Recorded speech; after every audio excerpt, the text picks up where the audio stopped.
13 साल का एक लड़का रात के 3 बजे चुपचाप घर से निकल जाता है।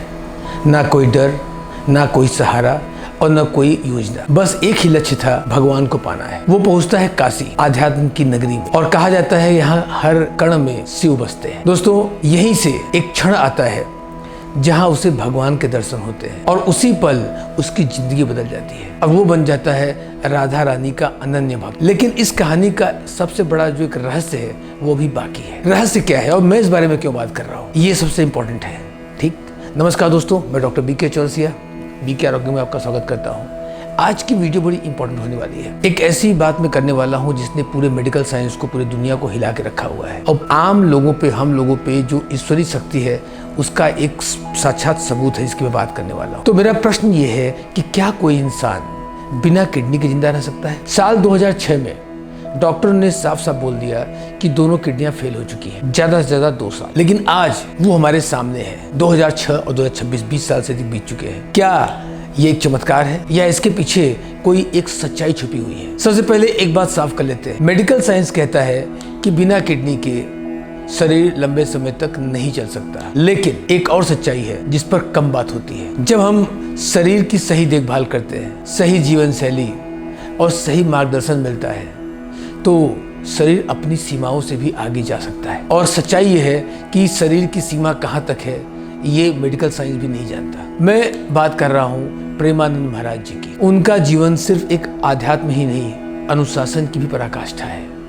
सुबह 2 बजे उठना, शरीर मन की शुद्धि, घंटों का ध्यान और सबसे महत्वपूर्ण बहुत ही संतुलित और नियमित आहार। ध्यान दीजिएगा, यही वो चीजें हैं जिन्हें आज की मेडिकल साइंस भी नकार नहीं पाती है। वो है आपका सही लाइफस्टाइल, सही डाइट और टॉक्सिन्स को प्रॉपर ढंग से कंट्रोल करना। लोग बड़े आराम से बोलते हैं किडनी का कोई इलाज नहीं है। लेकिन आप अगर देखो 20 साल से एक आदमी अगर जिंदा है, स्वस्थ है, उसका रीजन क्या है? दोस्तों, ये 3 बातें ही तय करती हैं कि किडनी की बीमारी कितनी आगे तक बढ़ पाएगी या शरीर उससे कितना फाइट कर पाएगा और सरवाइव कर पाएगा। दोस्तों, एक बहुत जरूरी बात है, जब किडनी कमजोर होती है तो शरीर में धीरे धीरे टॉक्सिन बढ़ने लगता है। लेकिन हर किडनी पेशेंट का अंत एक जैसा नहीं होता। कुछ लोग सही समय पर सही दिशा में कदम उठाते हैं, वो सही तरीके और सही जगह पे पहुंच जाते हैं और यहीं पर फर्क बन जाता है रोगी और संघर्ष करने वाले व्यक्ति के बीच में। एक रोगी जो हार चुका है और एक रोगी जो कहता है मैं इससे फाइट करूंगा और जीत के दिखाऊंगा। और आज देश में ऐसे कई लोग हैं, और मैं कहूंगा ऐसे हजारों लोग हैं जो किडनी की गंभीर समस्या के बाद भी सालों से एक सामान्य जीवन जी रहे हैं। वो हार नहीं रहे, वो फाइट कर रहे हैं। क्यों? क्योंकि उन्होंने सिर्फ इलाज नहीं, सिर्फ डायलिसिस ट्रांसप्लांट नहीं, बल्कि अपने लाइफस्टाइल में बदलाव किया, अपने खाने का तरीका बदला, अपने सोचने का तरीका बदला, और सबसे जरूरी बात, शरीर की भाषा को समझा, शरीर क्या कह रहा है। और यहीं से एक नई सोच की शुरुआत होती है। क्या हम सिर्फ बीमारी का इंतजार करेंगे या समय रहते शरीर को स्वस्थ रखेंगे, शरीर को मेंटेन करेंगे? अगर बीमारी हो भी गई है तो क्या हम उसको वहीं पे मेंटेन करके रख पाएंगे? क्योंकि सच्चाई ये है कि शरीर हमें पहले ही संकेत देता है, थकान, सूजन, बार बार पेशाब, कमजोरी।